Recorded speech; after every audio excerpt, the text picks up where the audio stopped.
this lunchtime session, Employer Skills Demystified. My name is James Darley, and I'm from Transform Society, and you're going to hear a lot more about us today. But critically, this session is all about what are these funny things called transferable skills and why are they important.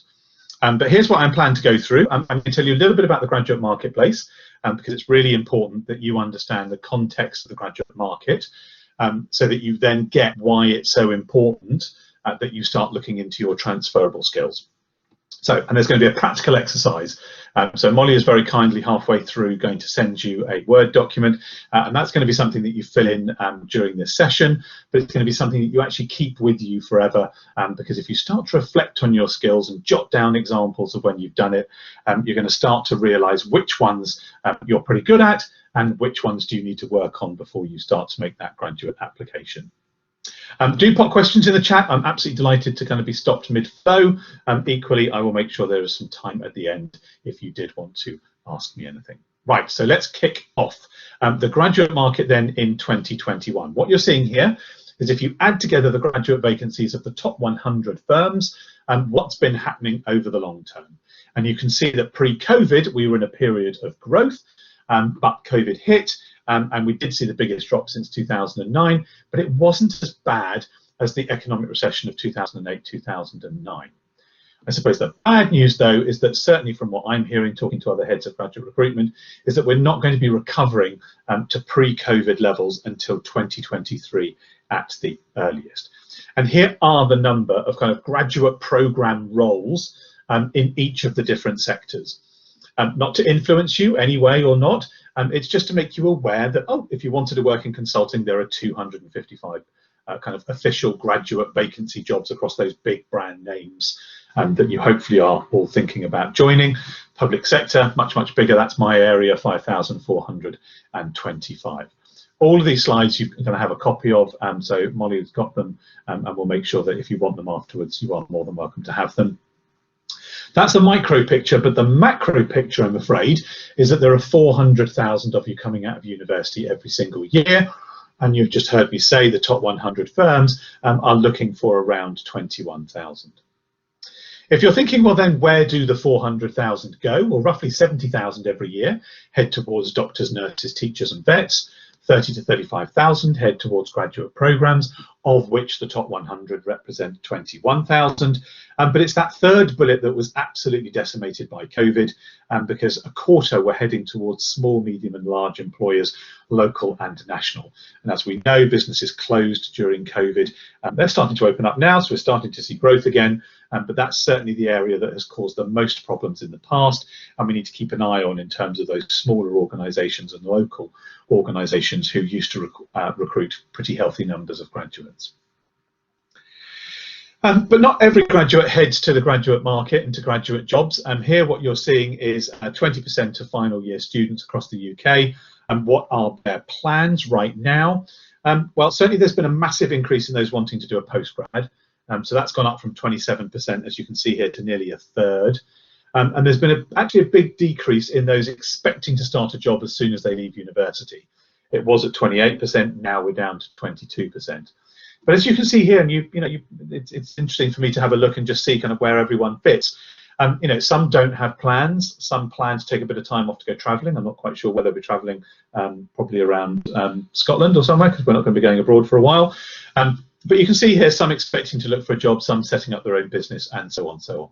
So there's just this myth that everyone gets a job straight after university, and I just wanted to kind of quash that one, because that's just not the case.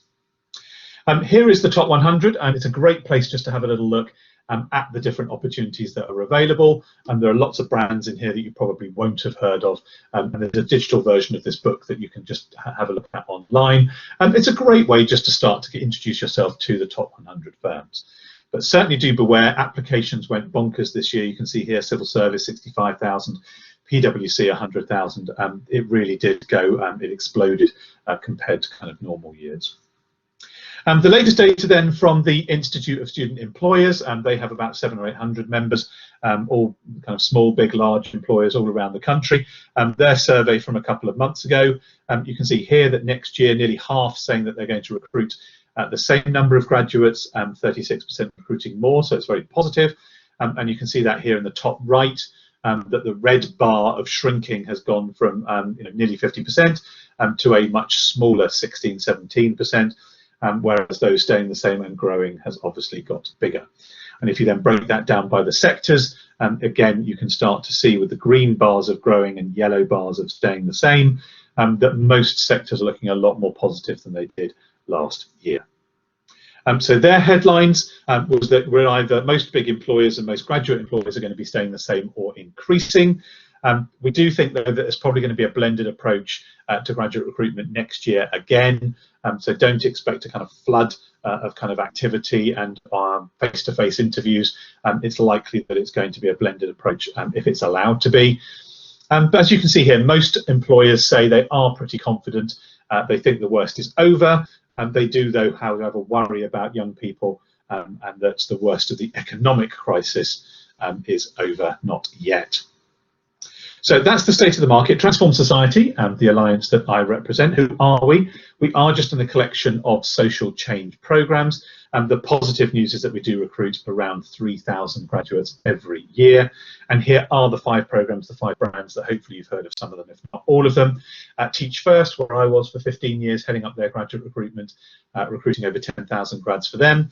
I could see when I was there that even if they hit their goal of educational equity, society would be unfair for the most disadvantaged, so I've then helped and supported the other 4 and sat on their boards from the very start. So we've got Frontline, Children's Social Work, Police Now, Policing, Think Ahead, Adult Mental Health Social Work, and Unlocked Prison Officers. And we do represent over half of the public sector positions in the top 100. And what am I trying to do? Just inspire a few of you towards public service at some point in your careers. You're graduating into, or you will be graduating into, a portfolio career world where they say you'll have 13 different careers. I very much hope that one of those might be public service. We need fantastic talent like you coming into the public service. But let's get down to these transferable skills, which is what this session is all about.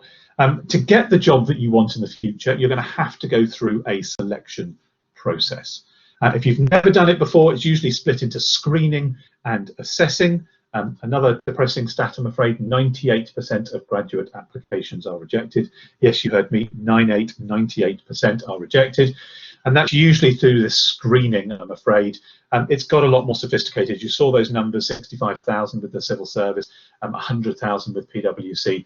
To cope with that kind of numbers of applications coming in, employers have had to introduce more and more sophisticated ways to screen applications. So gamification, ability tests, immersive experience, all of these different things are very prevalent now. Now you can play with them all, practice them all. Your career service, Molly and the team are absolutely here to help you every step of the way. So am I, with lots of different events and activities throughout each academic year. Please do practice them. It's really important that you don't get caught up in that 98% because you haven't practiced and you haven't had a chance to have a go. When you come to an assessment centre, though, there'll be lots of different activities that you need to do, from an in-tray exercise possibly to a group exercise. They're a lot more common, presentations, role plays, interviews, but they're all based around transferable skills. And that's why they're so important, because the selection process of the employers that you want to work for will be looking for your level of proficiency in these transferable skills. Now, here's an example, and the practical exercise you're going to do soon is going to be based around a number of these, just to get your your mind thinking and thinking in a particular way that I need you to identify examples of where you've demonstrated those, and then start to judge where the proficiency is. Are you a 1 out of 10 or are you a 9 out of 10? But if you've never heard of these things before, lots of organisations call them different things: competency, strengths, attributes. They do mean slightly different things, but just for the sake of today, let me use a catch-all phrase of transferable skills. Here's an example of some of them: teamwork, problem solving, leadership, resilience, negotiation, critical analysis, all examples of transferable skills. But the critical thing is, once you know what sector and what employer you want to work for, write down their transferable skills that they're going to recruit you against, because that's what you need to assess yourself against. So let me give you an example now of my alliance members and the skills that they look for, just to give you this broader idea of kind of what I'm meaning by transferable skills. So for Frontline then, their mission, if you remember this is children's social work, is to create social change for children who don't have safe and stable homes. What's their theory of change? They do it by developing excellent social work practice and leadership. And here's the killer slide that you need to find for whichever employer you want. They have the academic qualifications that they're looking for, but then it's the transferable skills. And they should all make sense based on who you're going to be applying for. So for Frontline, this is children's social work. You've got to have commitment to children and families. Well, of course you have. Are you very passionate about helping those kids that don't have safe and stable homes? Have you got good self-awareness and resilience so that when those meetings with that child for the first time don't go well, you can actually do better the next time? Are you great with working with people and have fantastic emotional intelligence, so you've got great communication and empathy and you can build relationships well? But can you make tough decisions and be a leader and analyse information correctly? For Police Now, the second of my 5 Alliance members and their National Graduate Leadership Programme, they have a mission to transform communities. How? By inspiring, recruiting and developing leaders in policing. And here's what they're looking for. Think about it, it's a community police officer, so you need to be very collaborative. You need fantastic emotional intelligence and be emotionally aware, but take ownership and reduce crime and increase confidence in the police in the toughest areas. You must deliver that and support and inspire the community.